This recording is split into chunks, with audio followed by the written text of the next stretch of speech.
Welcome to the CIO Conversation Series brought to you by Cary Street Partners. I'm Tom Herrick. As Cary Street Partners Chief Investment Officer, I have the privilege of collaborating with some of the best minds in the business. Our very first guest on this podcast certainly fits that bill. Our timing for this conversation is actually pretty good. Steve Pavlik, our guest today, is the head of Washington Policy Research for one of Cary Street's trusted partners, Renaissance Macro Research. Renaissance is an institutional level research firm that we collaborate with on a daily basis on a number of fronts. Steve is in Maryland, near the halls of power, which is what he's an expert in. He's a veteran public policy advisor who brings a wealth of experience in the private sector and government. Most recently, he served as a senior legislative affairs official in the U.S. Treasury Department, and prior to that, he was a staffer on Capitol Hill. One thing I think just to keep in mind, too, just where Biden's philosophy might be is, there was a Time story that actually focused on Biden sort of fancying himself as a modern-day FDR. Our conversation covers timely questions that are front of mind right now, current events, and pocketbook issues at a time of change in Washington. Welcome to the CIO Conversation Series. Steve Pavlik, very excited to have you as our very first guest. Oh, thank you so much, Tom. Happy to be aboard and an honor to be the first guest here. We're recording this conversation the morning of February 11th. It's clearly a unique time to be in Washington, D.C., both from a legislative policy standpoint, but also the second impeachment proceedings of former President Trump. How does it feel down there in Washington these days? Well, I guess it depends on your time horizon. Over the past years, it's just been a lot of activity. And from that perspective, maybe it doesn't necessarily feel all that different. I think we were hoping that maybe things would be a little quieter on this front. With respect to impeachment, I think at this point, it looks like the verdict is probably something that everybody knows, but we'll still go through the motions before we get there. I guess one thing that I would curious to see how this plays out moving forward is going to be, have we seen a normalization of the impeachment process? If Republicans were to make gains in the House or Senate in 2022, for instance, would there be a lot of pressure from their constituents to actually pursue impeachment of Biden? Is that sort of the road where we're headed down? I don't know, but I think that's one of the fears that I see. Before we dig any deeper into the policy conversation, I do want to describe to our audience the relationship between Renaissance Macro and Cary Street. Renaissance Macro publishes research every day to partner asset management firms, including Cary Street Partners, that incorporates economics, market strategy, sector analysis, and of course our favorite Washington, D.C. policy. This is providing depth to our own in-house work here at Cary Street Partners. How'd I do, Steve? I think you nailed it. Great. So let's get into it. After a year of pandemic and its impact on the economy, the pocketbook issue that's on the front of everybody's mind is the COVID relief package. President Biden's moniker for that is the American Rescue Plan. I refer to it as the Omnibus COVID Relief Plan. Steve, maybe we could start with what that mix of spending looks like. Well, sure. So I think the relief plan is one of three issues I think that the Biden administration is going to pursue legislatively. So you have the relief referring to the stimulus. You have the potential recovery that's going to refer to the $2 trillion green infrastructure package, as well as a redistribution, which could potentially refer to tax reform. In looking at the relief package, right now there's a $1.9 trillion proposal that largely mirrors what the House Democrats put forward last year in the HEROES Act. I don't think that's surprising because it seemed during the presidential campaign that Biden was pretty aligned with House Democrats in terms of what he was putting forward. So a lot of what we're seeing now is just sort of repackaged version of those ideas. I think it's probably more important to watch what the Senate actually provides, because I think at the end of the day, that's going to be the version that's more likely to resemble what we see the finished product to be. But in terms of what's actually in the package, I think it's clear that there's a lot of support for additional funds for vaccine distribution. There's going to be some additional funding for unemployment insurance benefits. Right now, Democrats are looking at boosting it from the current $300 federal enhancement to $400 per week. And they'd like to actually extend that beyond March 14th, which is when the current benefits are set to expire. And I think that's the target date they're trying to get this package done by in order to try to extend that potentially through the end of August. Other areas that are probably likely to make it in are additional funding for small businesses, restaurants, and schools to reopen. We're going to talk about, I think, probably the issue of the minimum wage. That seems to be a little contentious in terms of whether or not to raise that to $15 per hour, and if so, when, as well as state and local governments. The proposal has $350 billion. To put that in context, the original March CARES Act included $150 billion. It was negotiated back and forth between the two sides whether or not to include additional funding. And I did think it was notable that Senator Manchin's proposal actually included $160 billion in December when he was sort of leading the bipartisan effort. So that might be an opportunity for him to potentially come down on that number and lower the overall price tag. If this evolves towards sort of the lower end of the betting range for the final bill, are there any Republicans, one or two, likely being the type of numbers we're talking about, that are close to being on board if we're at that lower bound of the range?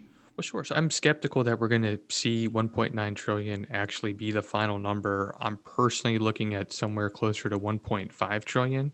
I think ultimately it's going to be Senator Joe Manchin. What number is he comfortable living with? There was a Politico article that referred to a Biden aide saying that he believed Manchin's number might be 1.3 trillion. If that were the case, if they were able to come down another 100 billion or 200 billion dollars, they might be able to win the support of Senator Susan Collins, a Republican from Maine, or potentially Senator Lisa Murkowski, a Republican from Alaska. And I think that would go a long way in terms of just political optics of, again, having some bipartisan support. In terms of historical context, when the Obama administration proposed their recovery proposal in 2009, it was less than half the size of this one. There were 3 Republican senators that ended up voting for that. One happened to be Susan Collins from Maine. The other 2 are no longer senators. So at this point, bipartisanship is probably nice to have, but not necessary. If it's within kind of a $200 billion or so range, I think you could see Biden try to push for that. But outside that number, I just don't think he can swing it, because we have this political seesaw. If he tries to go down too far, he risks alienating support from the progressives, and that could complicate the eventual vote count. So if the American Rescue Plan, if this legislation, the COVID relief plan, if this moves by reconciliation, which, you might want to explain what that means for our audience. This is one of those nuances of Washington, D.C. legislation.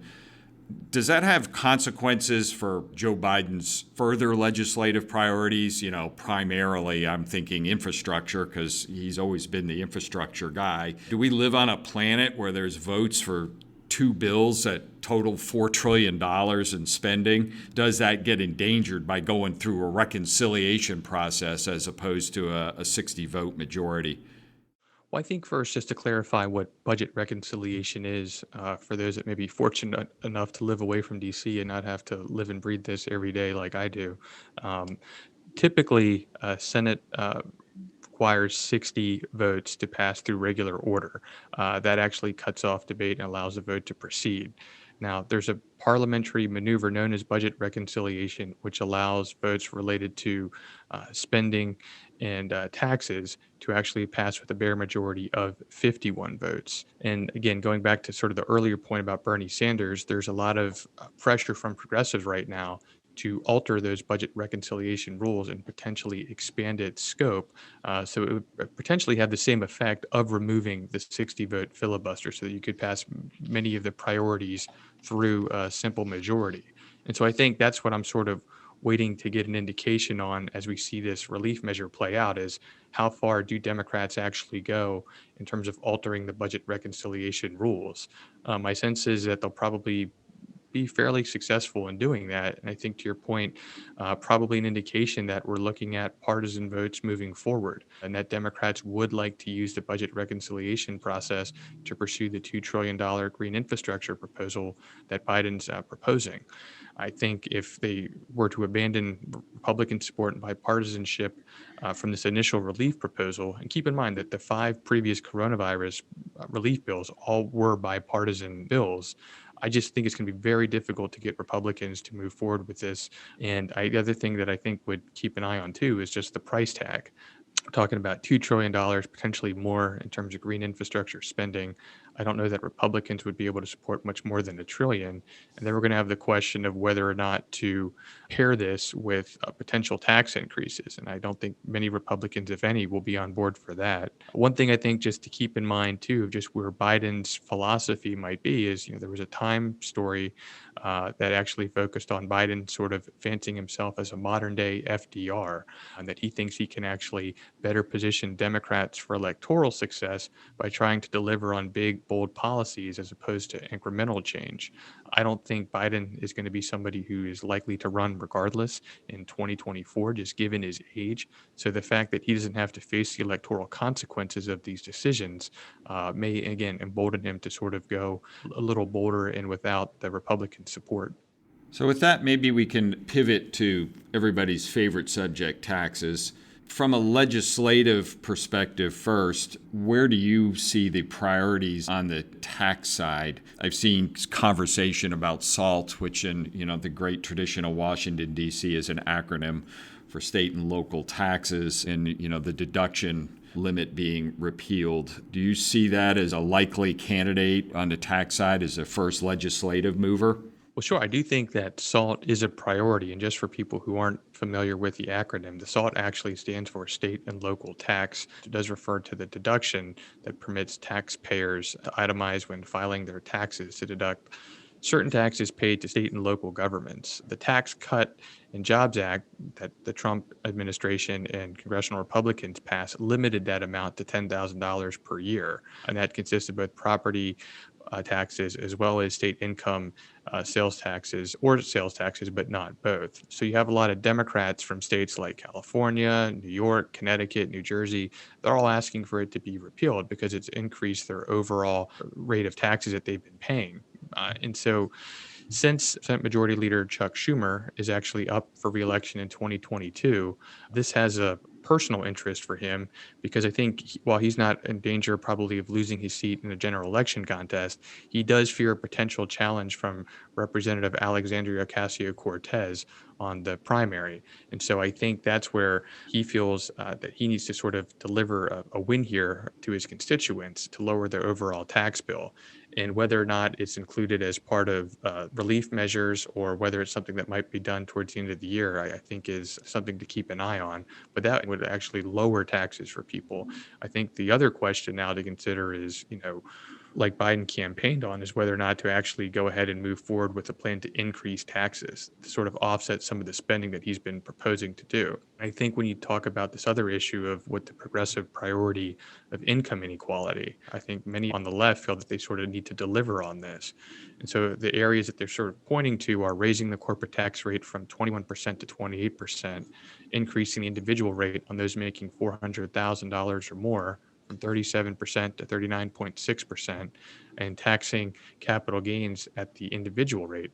I think those are probably the three things that are most likely to be considered. And there's some belief that Senator Joe Manchin, he made some comments that he would support increasing the corporate tax rate to maybe 25%. But if he were to limit maybe the increases on the corporate side, will Democrats sort of look to offset the potential revenue there by going a little further on some of the individual rates? So that's something to keep an eye on. The other thing I think that's important and that's still being debated right now amongst Democrats is this issue of timing. I think moderate Democrats are particularly concerned that voting to increase taxes puts them in a politically vulnerable situation. So there's a lot of back and forth. Another area we're keeping an eye on is this country's relationship with the rest of the world. One thing that is in your background is extensive foreign policy experience as it relates to trade specifically. That was a key piece of your work at the Treasury Department. You've done some very interesting work recently on our competitive relationship with China and sort of the escalating rhetoric and tensions between Taiwan and the mainland. This is one of those potential market tail risks, an unlikely event, but it may occur more often than you would think, and they have big implications. Can you comment on this and maybe handicap how you see that confrontation evolving in terms of, does it actually turn into, something hot as opposed to a lot of rhetoric? Sure. Well, our timing for this conversation is actually pretty good and fortuitous because President Xi from China actually spoke with President Biden from the US last night. So we had some indication, and Taiwan was one of the issues that was raised by Biden in terms of the readout we got from the US side. On the Chinese side, it was interesting that they provided a very different readout in the sense that they said Taiwan remains a parochial issue for them and that the US should simply put butt out. So I think that reinforces this theme that Taiwan will continue to be a flashpoint. Historically, President Xi Jinping has had this goal of a one China policy and sort of reuniting portions he believes that should be a part of this. So last year you saw him take Hong Kong. And because he did not really face any challenge from other countries since they were responding to the coronavirus, I think he feels a little more emboldened by this. And based on that, my sense is that Taiwan is sort of the next domino. And I think G sort of calculating that Biden's probably reluctant to commit U.S. troops, push comes to shove. And regardless, it's sort of a way for him to test the new Biden administration early on to sort of see what they can get away with. Both sides, the US and China, have really increased their military presence in Taiwan as well as the South China Sea recently. And I think that sort of poses a potential kinetic war that nobody really wants. I think what's different about Taiwan, maybe compared with Hong Kong, is that there's sort of economic and national security reasons for both sides with respect to the semiconductors that are produced there by TSMC. The US comes up with the designs for a lot of semiconductors as well as produces a lot of the equipment, but in terms of the actual fabrication and production, they outsource a good portion of that. And the most cutting edge semiconductor chips are actually produced there at TSMC, at least a good portion of them. And so you have China's larger aspirations in terms of challenging the US in sort of these critical technologies that depend very much on the production of chips. So I think that's sort of why Taiwan is a little different than maybe other regional conflicts in the past. Maybe we could turn to last, but certainly not least, the digital world. And, there's been a lot of comment from both sides of the political aisle with different perspectives, but they both seem to be dissatisfied with what's commonly referred to as Section 230, which is the Communications Decency Act, which has taken center stage. So what's the summary status of Section 230 reforms, and maybe even just starting with what is Section 230, and we can go from there. Section 230 refers to the actual section of the 1996 Communications Decency Act that provides legal immunity from liability for internet services and users for content posted to the internet.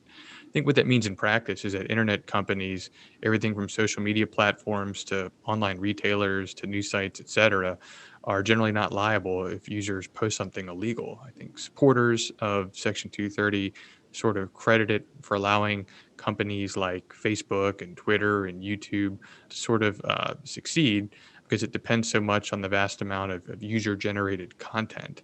As you mentioned, there's bipartisan criticism, but I think it's for different reasons. Democrats argue that tech firms do not do enough to stop the spread of misinformation and hate speech, whereas Republicans argue tech firms go too far in actually censoring conservative viewpoints. And so I sense the divide really makes it less likely that we're going to see meaningful legislation actually move this year. So before we say goodbye, let's take a step back and maybe look at Washington from 10,000 feet in a general way. Do you see the possibility of greater bipartisanship over the next 4 years as opposed to the last 4 years? Are you optimistic or pessimistic about that?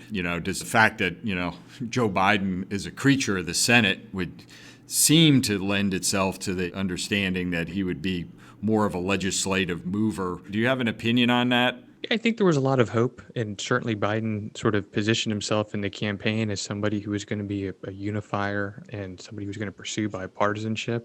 I think in terms of actions matching rhetoric, I don't really see that really occurring right now. You've seen a lot of executive orders right off the bat to sort of undo the Trump administration policies. That was followed by an impeachment trial, which I think personally, had Biden maybe offered to stop the trial in the Senate, that might have gone a long way to helping maybe win over some Republican lawmakers to maybe want to work with him. And now we're looking at a potential budget reconciliation used to pass his legislation without Republican votes. So I don't really see that coming. I don't want to just say it's on the Democratic side either. And just in terms of the political side, I don't really see a lot of incentives for Republicans, for the most part, to want to get reelected in states and districts that Trump carried that have a much political incentive necessarily to work with Biden. Historically, the political party out of power tends to make a lot of gains in the congressional midterm election. Republicans gained 63 seats during Obama's first midterm election and 54 during Bill Clinton's first midterm election in the House. They also gained 7 seats during Obama's first midterm election in the Senate. So the reason they obtained those largely was by not working with him. So I think just the political calculation is probably to do that. So I don't want to sound cynical. I hope I'm wrong, but at least right now, I don't really see a lot in terms of the incentives to do that. And then when I look at Biden and sort of the folks in power there on the Democratic side, I see sort of this perfect progressive policy alignment. You have Biden, 78 years old, probably not running again for re-election, looking to try to position Democrats on delivering these bold promises. Not going to be able to do that in terms of bipartisanship. If he wants to be sort of a modern day FDR, most Republicans aren't going to go along with that. And again, if he's not worried about facing the voters again, I don't really see him incentivized to do that. House Speaker Nancy Pelosi, she's 80 years old. She said this will be her last 2 years as Speaker. So she's not worried about necessarily losing the House that she's not going to be in charge of, and maybe more focused on trying to secure her liberal legacy in San Francisco, where she represents her constituents. And then you look at Chuck Schumer. We sort of talked about this before, concerned about a progressive primary potential threat from Representative Alexandria Ocasio-Cortez. So he's sort of aligned to go along in a more liberal direction. And then you have Senate Budget Committee Bernie Sanders. I think he's 79 years old. Probably, at that age, you start to think more about your legacy. At this time, in this position at Budget Committee Chair, probably wants to realize a lot of these things that he's been pushing for so long. So I don't want to just sound cynical. At least I want to provide some rationale for maybe how I arrived at that opinion.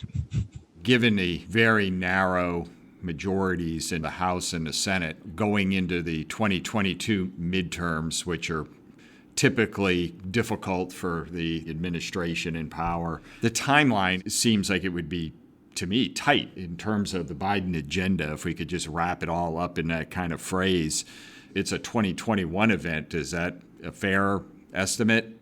I think you make a really great point there. I think in terms of the timeline, yeah, by the time we get to next spring, early next summer, at that point, the congressional midterm election clock it sort of starts to pick up and makes it difficult to pass legislation. And I think historically, Biden has been a creature of the legislature, as Pelosi and Schumer, and they're very aware of this. And I think that's a progressive push to go big, go bold, and go early, to sort of recognize that time horizon and why they're looking to push for these things to occur sooner as opposed to later.